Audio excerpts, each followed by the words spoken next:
Hi, welcome to Phenomenology. My name is Mark Thorsby, and in this video we'll be looking at an introduction to phenomenology, basically talking briefly in general terms what phenomenology is, and a little bit about the history of phenomenology philosophically. And finally we'll be looking at Edmund Husserl briefly, his text, Philosophy as Rigorous Science. So welcome everyone, it's good to have you back. This is the first video for our new series on phenomenology, and so I'm looking forward to going through this series with you. And you'll see that in this series we're going to be doing some close readings of three primary phenomenological texts. We're going to be looking at Edmund Husserl's Ideas 1 within the full series of videos. We'll also be taking a look at Martin Heidegger's Being and Time. And then finally, we'll be looking at some excerpts of Emmanuel Levinas's work, Totality and Infinity. So that's what we're going to be looking at in the full scope of all of the lectures. There'll be about 15 videos at the end of the day after the spring semester concludes. So that's how many it'll be. So I hope you're able to follow us, and I hope you enjoy the videos. So let's sort of jump right into it. I'm going to try to keep this video today to around 45 minutes. So we'll see how successful I am in doing that. Okay, let's sort of jump into it. First off, we have to ask, well, what is phenomenology? You've probably heard this term, and in different disciplines, this can mean different things. Of course, you see the root word of phenomenology is phenomena, right? What is a phenomena? Well, a phenomena is essentially what you're perceiving, right? But it's more complicated than that because, for instance, while you're looking at this computer screen, you're seeing an object in the world, right? Well, a phenomena is what you're experiencing regardless of what's on the outside, as it were. And we'll see phenomenologists are going to toy with this. So I have sort of three definitions that I've pulled that I think will be helpful here. The first from three different sources here to sort of give you a sort of rough approximation of what phenomenology is. On the one hand, the Stanford Encyclopedia of Philosophy, I think David Smith is the one who writes the article, says phenomenology is the study of the structures of consciousness as experienced from the first person point of view. So that's the first sort of thing we're going to talk about in this course is we experience phenomena because we have consciousness, right? And so phenomenology is not an exploration of what we're experiencing so much as it's an exploration of the consciousness itself and the structures that have to be there to make our experience possible in the way that it is. The Oxford English Dictionary describes phenomenology as the science of phenomena as distinct from being, as distinct from ontology, and it's also can be described as that division of any science which describes and classifies its phenomena. So this is sort of an important point. We'll see that this is not a rigorously philosophical perspective on phenomenology, but in this sense we can demarcate types of phenomenology that exist within other domains, within other sciences. So for instance, I do a lot of work personally with architects and looking at the philosophy of architecture, and they'll talk about phenomenology, but it's clear that they mean phenomenology in different ways, or at least some of the architects and architectural scholars do. And some of them mean them in the philosophical way. So we might say that there's multiple types of phenomenology. So this course is really going to hone in on the classic philosophical conception that was really articulated at the beginning of the 20th century. Finally here, of course, I want to give you Martin Heidegger's, we're going to be reading Heidegger later on here, but Heidegger says, this is an excerpt from a draft article for the Encyclopedia Britannica that Heidegger put together, along with Edmund Husserl. And this is sort of a quote that sort of gets at the core of it. You'll see that we won't be able to fully understand what Heidegger is referring to until we do a little bit more work. But he writes, the fundamental insight into the necessity of the return to consciousness. And here Heidegger's thinking within philosophical history, at his point of departure, right, the question of consciousness has become secondary, right? And he writes, the radical and explicit determination of the path of and the procedural rules for this return to consciousness, is the principle-based determination and systematic exploration of the field that is to be disclosed in this return to consciousness. And this is what we designate as phenomenology. So Heidegger gives a much sort of philosophical, I suppose, or wide-ranging perspective here. And you're going to understand that hopefully a little bit more after we conclude our video today. So this is in general some basic definitions of what phenomenology is. If I personally was to give my definition of phenomenology, I would say this, that phenomenology is the study of that which must necessarily be the case, such that we experience phenomena as we do. Okay, so let's talk briefly about some of the philosophical history that's leading up to phenomenology. And you'll see that in this course, I'm going to be assuming that you have a sort of working knowledge of some of the basic problems and some of the structures of the basic problems in the history of philosophy. There's sort of three things I'll mention here. And by the way, if you aren't familiar with this, feel free to take a look at my other videos posted in YouTube, which do talk about this stuff, especially in the Introduction to Philosophy series. The first sort of thing to mention is Descartes' cogito. Now, what am I talking about there? As many of you know or are familiar with, René Descartes is a philosopher who's often considered the father of modern philosophy. And in his really seminal text, Meditations on First Philosophy, he asks this question. He says, if we doubt all things that could be doubted, what can we be absolutely certain of as being true? And his answer is, well, it looks like at the very basis, I can always be certain of my existence. And he says, cogito ergo sum, which in Latin literally means thinking, thus being, or it's frequently translated, or at least referred to as, I think, therefore I am, right? That is, while I'm conscious, while I have this conscious experience of thinking, even if I doubt all things that can be doubted, I doubt the existence of my body, I doubt the existence of things outside of myself, I doubt even the nature of my own existence, even if all that's the case, I can't doubt that I exist in some way, because insofar as I am thinking, right, insofar as I am having a subjective experience, I must be existing in some form, even if it comes out that I'm in the matrix or whatever, or I'm actually, maybe a computer program or something, right? Even under those conditions, cogito ergo sum still holds. Now, this is really important in philosophical history because it cements subjectivity as the point of departure for philosophical reflection. It becomes, for Descartes, it becomes the Archimedean point, right?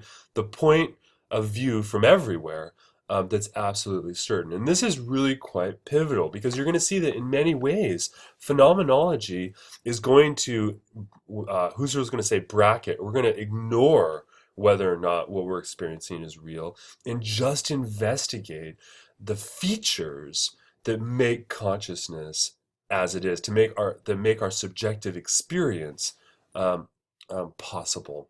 Right. A sort of second point of departure that I think is worth referring to here is John Locke's conception of the mind.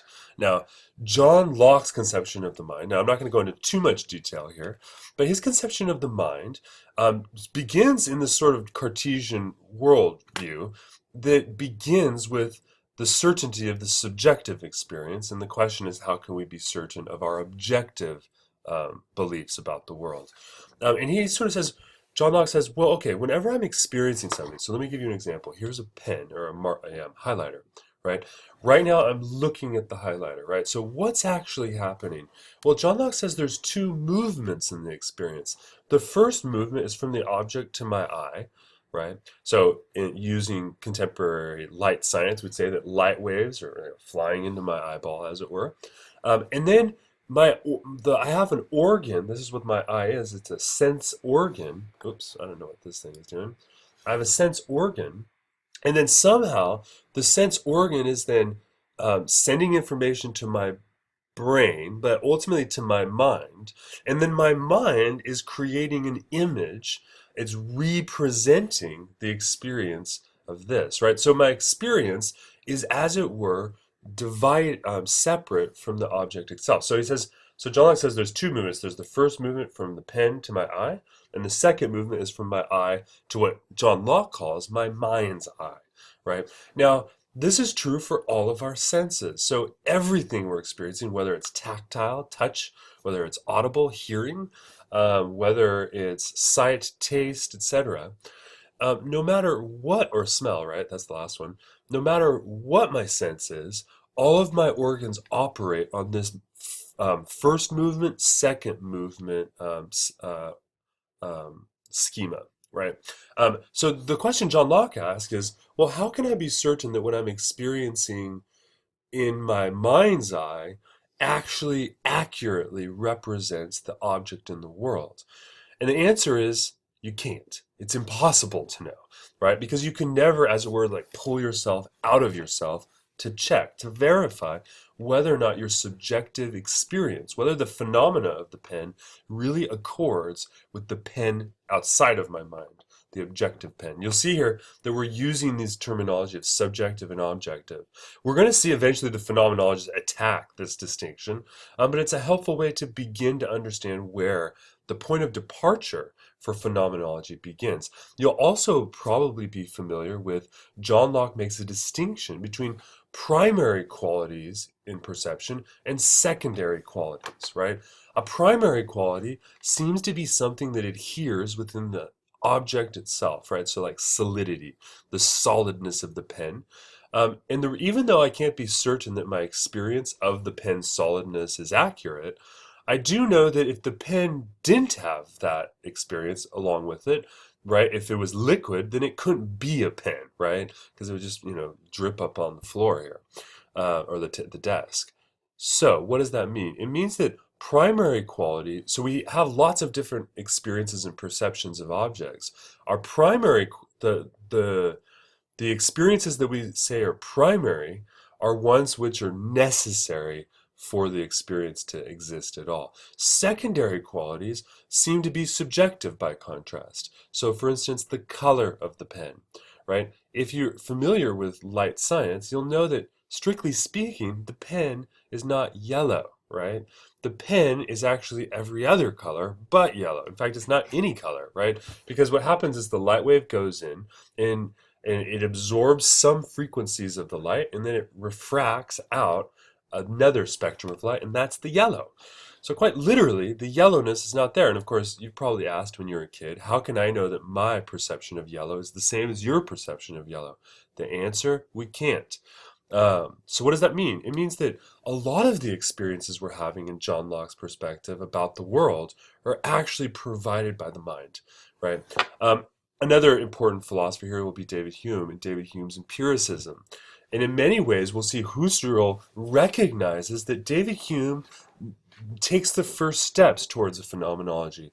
And he does that by, David Hume says that all of our knowledge about the world comes from our experiences, but our experiences can be broken down. And when we do this, we discover that there's a lot about the world that we believe, and a lot about the world that we think we know, that can't actually be derived from our sense experiences. And David Hume is this leads him to a whole sort of view of skepticism, inevitably. You take a look at the video if you want more information. And this is important because eventually we even get to Kant. I did put Kant here on the page here. But Kant is known as a transcendental idealist. And Kant sort of tries to correct this and says, yes, there's some things we experience in the world that are not in the world, but are rather provided by the mind, or at least they're necessary for the mind to have any form of consciousness, like space and time, cause and effect, a negation, and so on and so forth, unity, totality. There's a whole list of categories that Kant says are actually ideal. They're ideal in the sense that they're necessary for the mind to experience anything in the world empirically. So we'll see that there's this sort of difference between empiricism and idealism. Empiricism refers to the idea that knowledge comes from our experience, and idealism posits that some features of our experience are actually dependent upon what we would call our a priori structures. That is, things that exist before experience, right? And these are really structures implicit within the mind, and they seem to be necessary for consciousness. And so, and there's a lot more to talk about. I'm just giving you a real sort of brief, really insufficient synopsis here, but I want you to see that there's a philosophical history that's leading up to an uncovering and an interrogation of consciousness. And you'll see if you're reading the text along with us, you'll see that Husserl and Heidegger are going to be consistently referring back to these philosophers, challenging them, interpreting them, and so forth. So this will be sort of important to give you a sort of general sense of what's happening. Okay, so let me see here. There was something I want to show you. So what does phenomenology study exactly? So let's sort of begin here.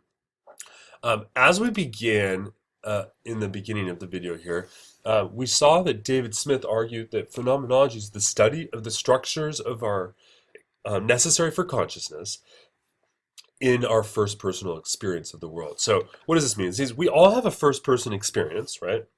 You're the subject of your own life, and you're experiencing all this stuff, and that means that you have a form of consciousness, right? And there might be different types of consciousness. We're not going to get into that, but we can all say that while we're aware, we have consciousness, right? And we know this because it's ironic, but there's times when we know we're not aware, but we only know them when we're aware, right? So when I'm asleep, I'm no longer conscious, as it were, right? Or at least not in the typical sense. You might say that I have sort of unconscious. We won't get into that at the moment, though that's fascinating.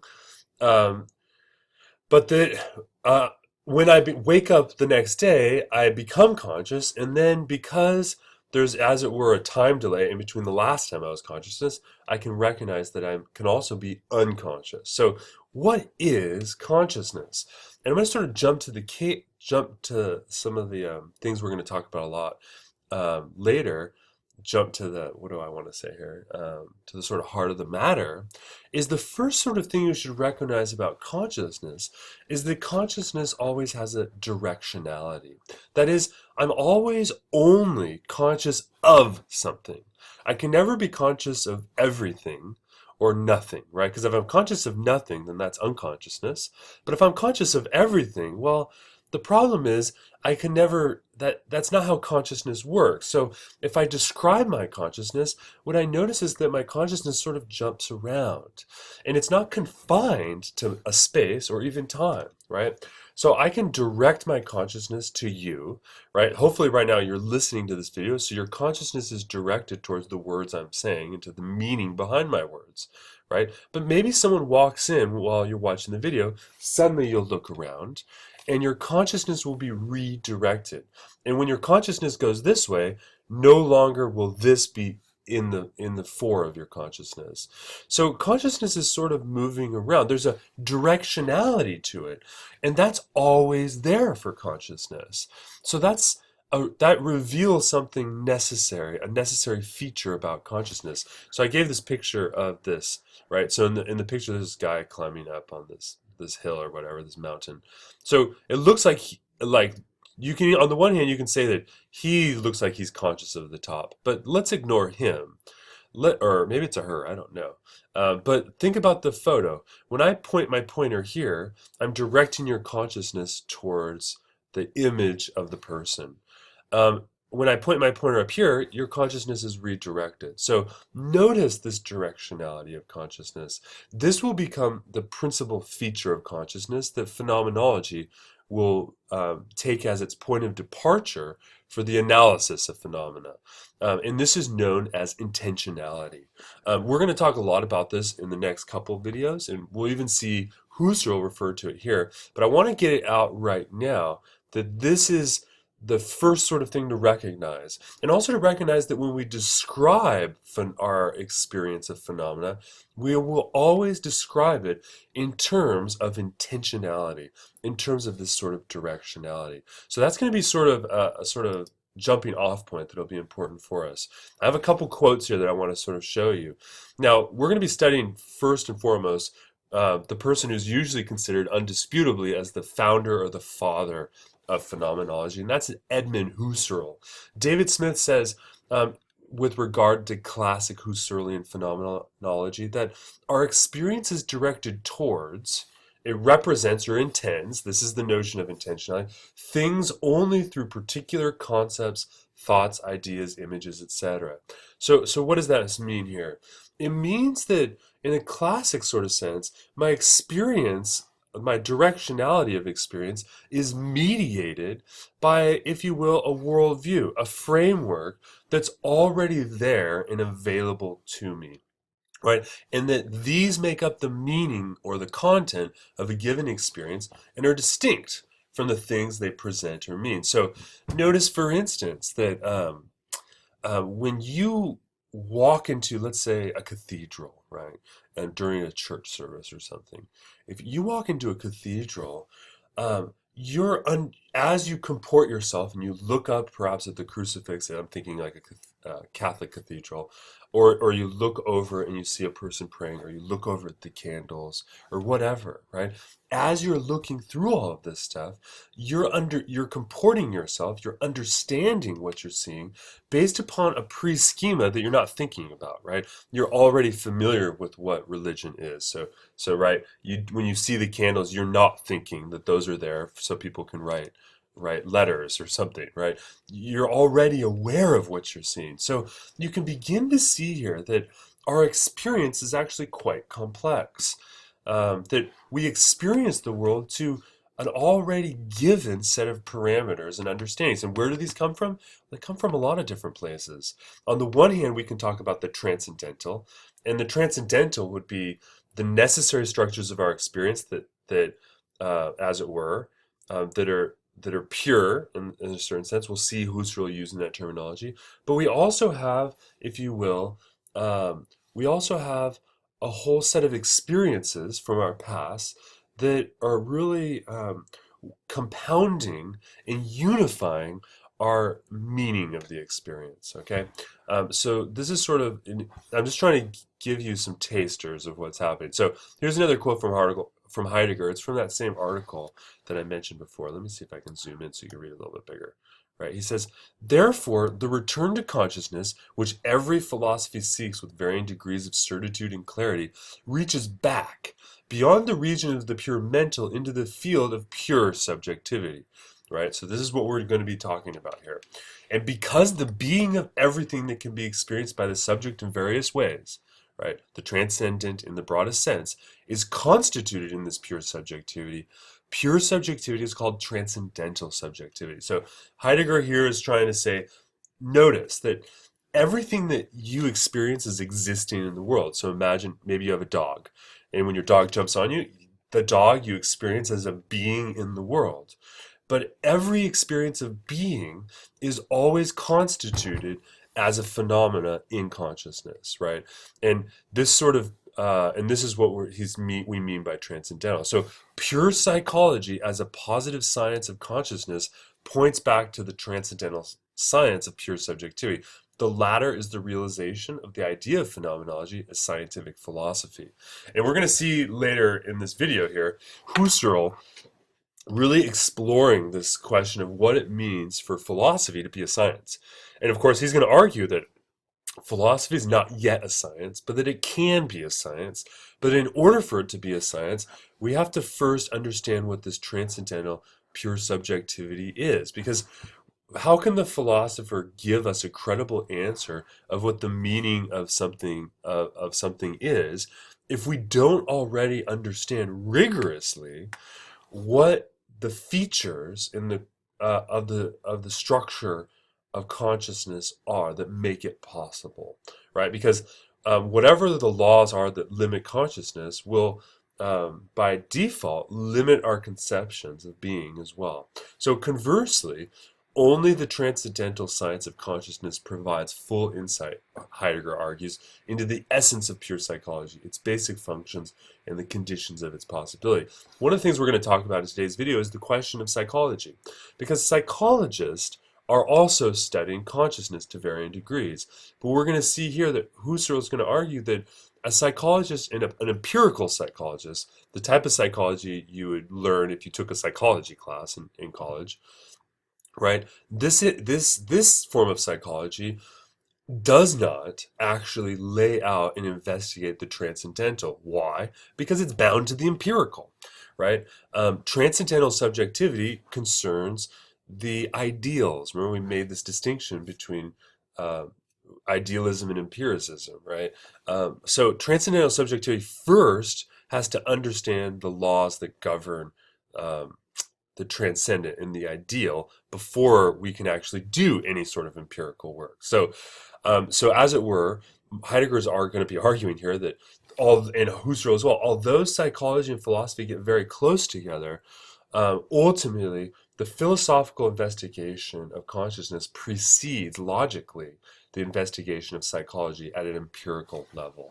So that means there's a close relationship here, but then we're not doing exactly the same thing, right? Now, let's see here. I don't know how much I want to get into this. Husserl, we're going to be talking about Husserl here. So who are some of Husserl's progenitors? Who are the philosophers who really begin to get Husserl working on this topic? The term phenomenology actually predates Husserl, and it's certainly a phenomenology as a sort of practice. Certainly, we see it in philosophy that predates even the term itself. But the term was actually introduced. It was the Latin formation by Christoph Ettinger in 1736. I mean, he didn't mean it in the ways we're talking about it. He primarily meant it in terms of empirical psychology. And then the term was used later by the German philosopher Johann Lambert. Immanuel Kant even uses the term, though not in the strict sense that we'll be trying to lay out both today and in the subsequent videos. Even Fichte and Hegel. Fichte, of course, used the term. Hegel makes a more rigorous analysis of it here. His primary text here in the English is the Phenomenology of Spirit. We're not going to get into that, but it's important to know that all of these philosophers are feeding into what Husserl is going to be doing. And in fact, in philosophy as rigorous science, Husserl not attacks, but argues that Hegel's conception of phenomenology is incomplete. It's incomplete because it lacks a true critique of rationality. That is, before we can understand what it means to reason, we have to understand these transcendental structures. We have to understand what has to be the case for consciousness, such that reason operates as it does. And only then can we lay out a rigorous conception of phenomenology. So, although Hegel's an important, very important progenitor here, Husserl wants to go beyond that to something that he feels is more rigorous scientifically. The real person who's really at the core of really getting Husserl going is Franz Brentano, and we'll talk about him later. Excuse me. In 1889, he uses this term in his primary work. Now, Franz Brentano, I'm not going to talk too much about him today, but for him, he makes a very important distinction, and it's the difference between descriptive psychology and genetic psychology. So what's descriptive psychology? Descriptive psychology is when we describe and classify the types of mental phenomena. That is, we're not trying to explain what they mean, we're just describing and classifying the different forms of experience we have. So at a bare level, you can think when I experience something for the first time, let's say I just look at something, that experience is a different type of mental phenomena than, say, for instance, the experience of effective love or will, right? When I will something to be the case and I experience my will, that's different than when I experience an object. So we could begin to classify them. Genetic psychology studies the causes of mental phenomena, right? Genetic here meaning the idea that there's a genesis to things, and what is the genesis to these mental phenomena? Where do they come from? What are the causal what's the causal reasons for these things or whatever. So we're going to see this distinction between descriptive psychology and genetic psychology is important. Now, Husserl studied with Franz Brentano, and he's highly influenced by this, and we're going to see he even makes a very similar distinction in his own work. He, on the one hand, is going to talk about phenomenology principally as a descriptive method.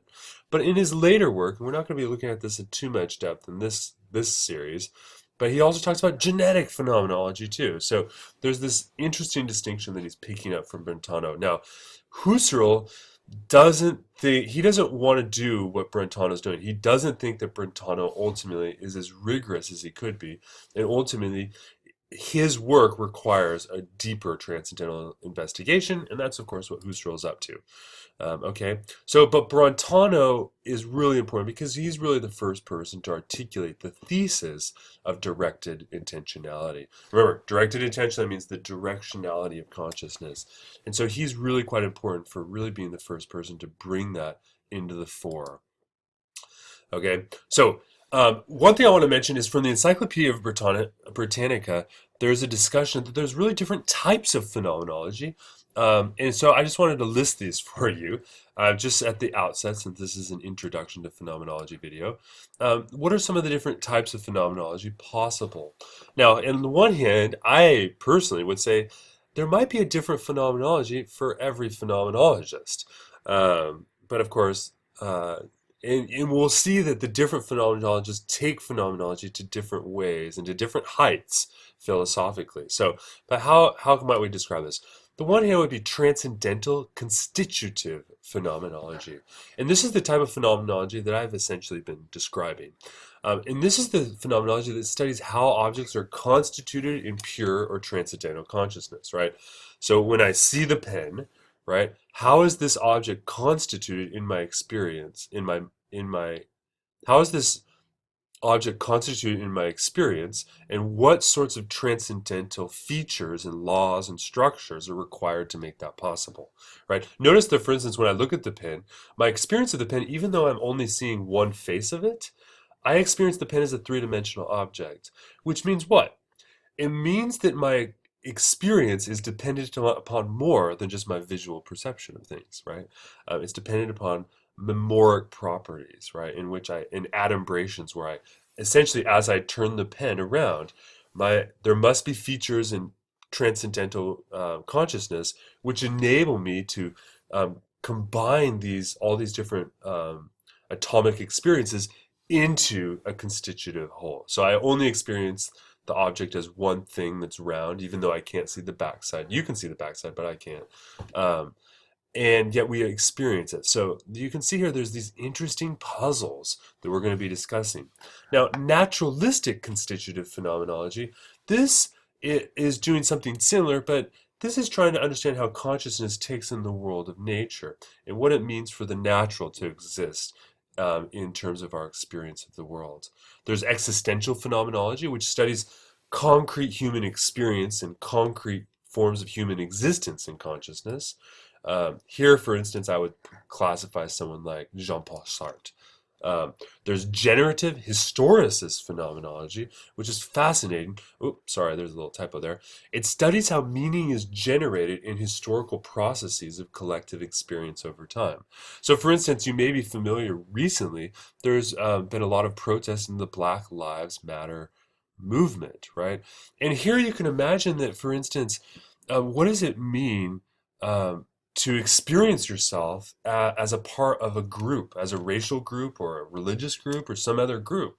You can see, well, it's because you inculcate a sort of historical collective experience. And so generative historicist phenomenology tries to uncover and understand how this historical framework, right, can be constituted such that we're experiencing things through it.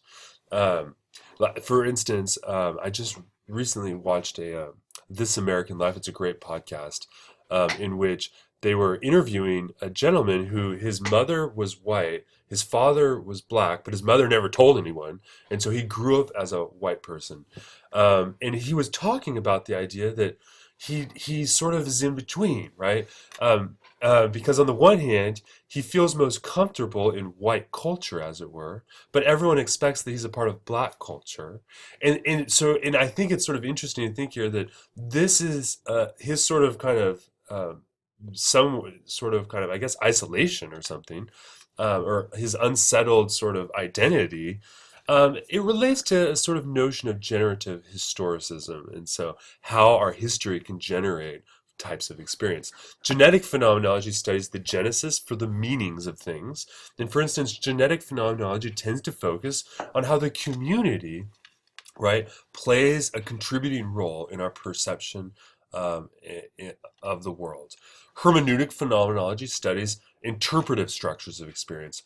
Hans-Georg Gadamer is the primary philosopher that I think of in this. And this is, for instance, so when I read a text, how I interpret it, right? I have an experience of the text, and then I have an interpretation of the text. And hermeneutic phenomenology tries to uncover the features of what's happening when that happens, right? Think about it. When you read a text, when you read a book, right? Well, I don't know. Imagine if you're reading Crime and Punishment by Dostoevsky. When you read one of these texts, what's happening is notice that even though you're reading these squiggly symbols, right, words on the page, that's not what you're experiencing. You're experiencing the murder. You're experiencing the investigation of the murder and all these sorts of scenes that take place in the book. So think about it, right? Even though you're reading words, you're experiencing the story. So notice that's fascinating. Think about hermeneutic phenomenology studies that. Realistic phenomenology studies the structures of consciousness without and it studies the structure of experience, and it assumes there's a real world out there. So instead of like Husserl will do, we should bracket whether or not the world exists and just focus in on the structures of experience. Realistic phenomenology doesn't do that same bracketing procedure, and rather it assumes there's a real world and there's an interplay between real objects. And if that's the case, how does this affect the structure of consciousness? Okay, so there's these different types of phenomenology.